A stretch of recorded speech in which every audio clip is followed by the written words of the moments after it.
ผู้ไทยใช่มีแต่ที่เรนูได้ฮักและที่ได้ฮู้คือสาวผู้ไทยสกลนครครั้งไปเที่ยวงานพระธาตุเชิงชุมได้พบบังออนเหมือนเคยร่วมบุญปางก่อนอยู่สุดขอบฟ้าก็มาพบหา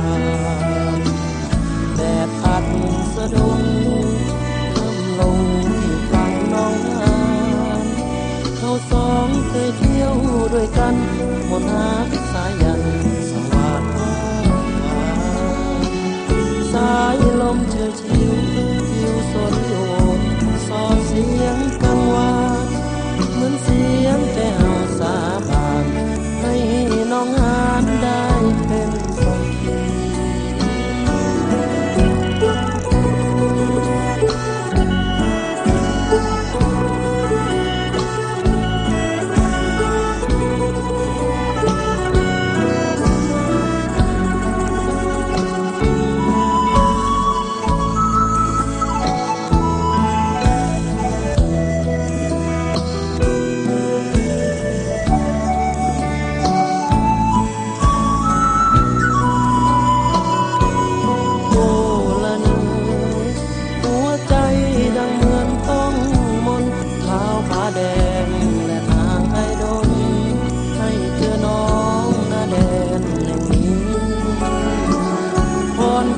ช่วยคุ้มทักยังยืนอย่าได้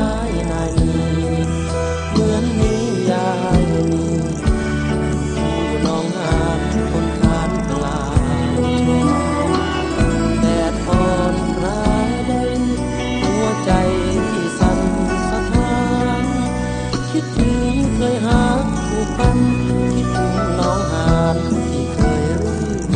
นรมความหลังฟังน้